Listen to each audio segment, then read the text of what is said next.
Hey guys, welcome to Ramya recipes Tamil. இன்றைக்கி நம்ம பார்க்க போகிற ரெசிபி கத்திரிக்காவும் உருளைக்கிழங்கும் வச்சு டிஃபனுக்கு ஒரு சூப்பரான சைட் டிஷ் தான் ஃப்ரெண்ட்ஸ் பார்க்க போகிறோம். இது செய்கிறது ரொம்பவே ஈஸி, 10 நிமிஷத்தில் செஞ்சு முடிச்சிடலாம். அதே சமயம் டேஸ்ட்டுமே சூப்பராக இருக்கும். வீடியோக்குள்ளே போகிறதுக்கு முன்னாடி ஒரு அன்பான வேண்டுகோள் ஃப்ரெண்ட்ஸ், நம்ம சேனலை சப்ஸ்கிரைப் பண்ணாத நண்பர்கள் சப்ஸ்கிரைப் பண்ணிக்கோங்க. இப்போ வாங்க இது எப்படி செய்யலான்னு பார்க்கலாம். ஃபஸ்ட்டு ஒரு குக்கரில் 2 மீடியம் சைஸ் வெங்காயத்தை நீல வாக்கில் கட் பண்ணி வச்சுருக்கேன், அதை சேர்த்துக்கலாம். 4 தக்காளி சேர்த்துக்கலாம். 2 உருளைக்கிழங்கோட தோலை ரிமூவ் பண்ணிவிட்டு அதை நல்லா வாஷ் பண்ணி கட் பண்ணி வச்சுருக்கேன், அதை சேர்த்துக்கலாம். 2 கத்திரிக்காவை கட் பண்ணி வச்சுருக்கேன், அதை சேர்த்துக்கலாம். 3 பச்சை மிளகாய். இப்போ இது கூடவே ஒரு பிஞ்ச் மஞ்சத்தூள், 1/2 டேபிள் ஸ்பூன் மிளகாய்த்தூள். நான் பச்சை மிளகாவும் சேர்த்துருக்கேன், மிளகாய்த்தூளும் சேர்த்துருக்கேன். உங்கள் காரத்துக்கு தகுந்தா போல் 2த்துமே சேர்த்துக்கோங்க. இப்போ இது கூடவே இதுக்கு தேவையான அளவு உப்பு சேர்த்துக்கலாம். 1 கப் அளவுக்கு தண்ணி சேர்த்துக்கலாம். சேர்த்துட்டு இது ஒரு வாட்டி நல்லா மிக்ஸ் பண்ணி விட்டுக்கலாம். தண்ணி அதிகமாக சேர்த்துற வேணாம், ஒரு கப் அளவுக்கு தண்ணி சேர்த்துக்கோங்க, போதும். இப்போ இது மூடி 4 விசில் விட்டுக்கலாம்.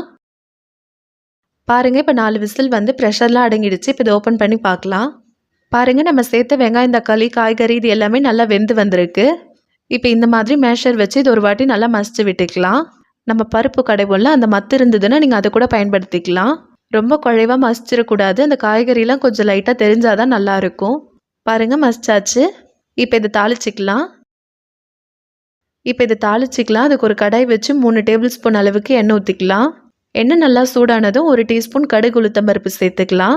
கடுகு இந்த மாதிரி நல்லா பொரிஞ்சதும் 1/4 டேபிள் ஸ்பூன் சீரகம் சேர்த்துக்கலாம். நம்ம தாளிக்கும் போது சீரகம் சேர்க்கறதுனால இதோட ஃப்ளேவரே சூப்பராக இருக்கும். இப்போ இது கூடவே கருவேப்பிலையும் பெருங்காயத்தூளும் சேர்த்துக்கலாம். சேர்த்துட்டு இது ஒரு வாட்டி நல்லா வதக்கி விட்டுக்கலாம். இப்போ நம்மளுக்கு தாளிப்பு ரெடி ஆயிடுச்சு.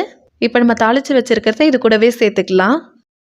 சேர்த்துட்டு இது ஒரு வாட்டி நல்லா மிக்ஸ் பண்ணி விட்டுக்கலாம். இப்போ நம்மளுடைய கத்திரிக்காய் உருளைக்கிழங்கு பஜ்ஜி சூப்பராக ரெடி ஆகிடுச்சு.